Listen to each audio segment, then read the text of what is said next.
Welcome back to Good Morning San Diego. Time now is 8:42. An opioid drug is rising in use, and officials say it's stronger than fentanyl, a lot stronger than fentanyl.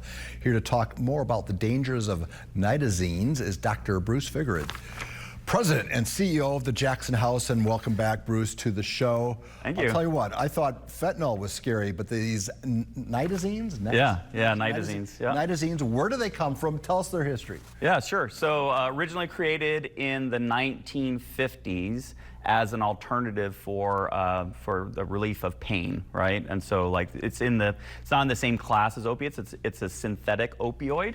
And in the 50s, they tested it and found that it really didn't have very much therapeutic value. So it really went away. Other than pain relief?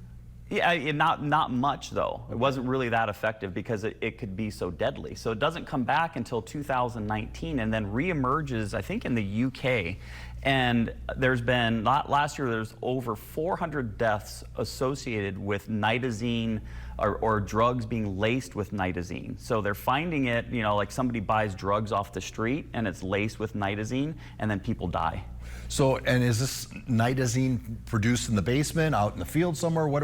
I mean, like I was, looking at where it's produced. That's coming from China, essentially. Again, you know, synthetic. All right. So this has got to be discouraging for someone like yourself, where you're seeing progress being made on fentanyl overdoses, and then I mean, you could never let your guard down because now there's a new, even more dangerous drug to deal with. Yeah. And so what it speaks to, just like with fentanyl, when drugs are laced with fentanyl and it's laced with too much, then people overdose and they die. That's why we saw, you know, there was 54,000 opiate-related overdoses or fentanyl-related overdoses in 2023, and then we see a drop, you know, in 2024, it's down 25%. So that's the good news.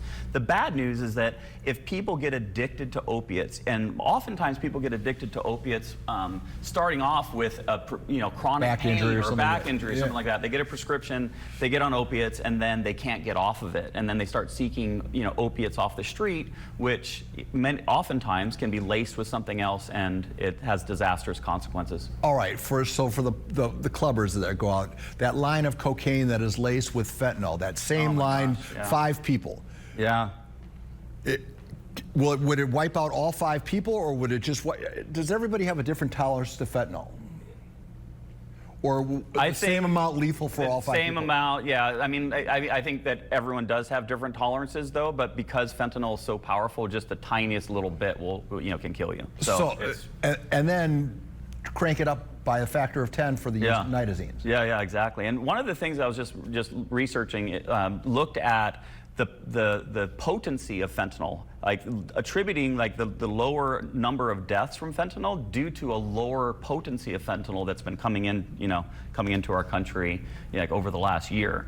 So it's an interesting topic, but like the end of the day, the most important thing for people, if you have an opiate problem or an opiate addiction, go and get treatment, because there are treatments that work and are very effective.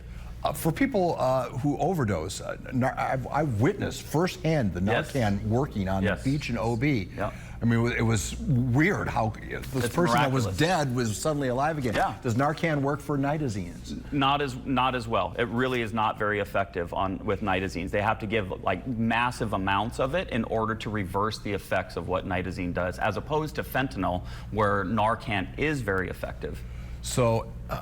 You know, I ask this question to everybody. We have FBI people come through.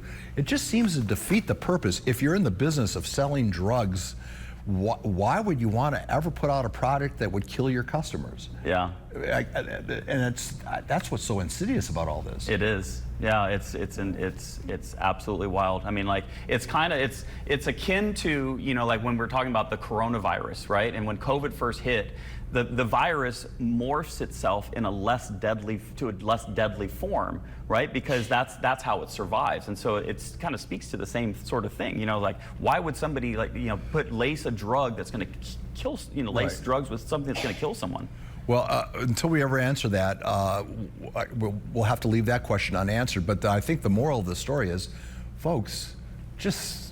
I mean, get help. If you have a problem, get help. Get help. Yes. But I mean, I just go back to the just say no. I mean, there is nothing out there that's worth risking your life for. That's right. And when you just say no, you have to have something that replaces the no, because you have to fill the void. And that's where treatment comes in. That's where a community of support comes in.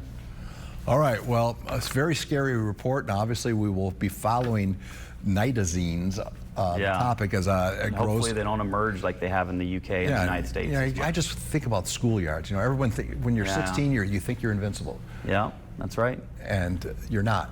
And you have to sometimes find out the hard way. And it's not, you're gone. It's your family that has to live with it. So. Yeah. All right, sir. Thank you so much. Great to see you. We're experiencing a bit of cool down before we warm back up.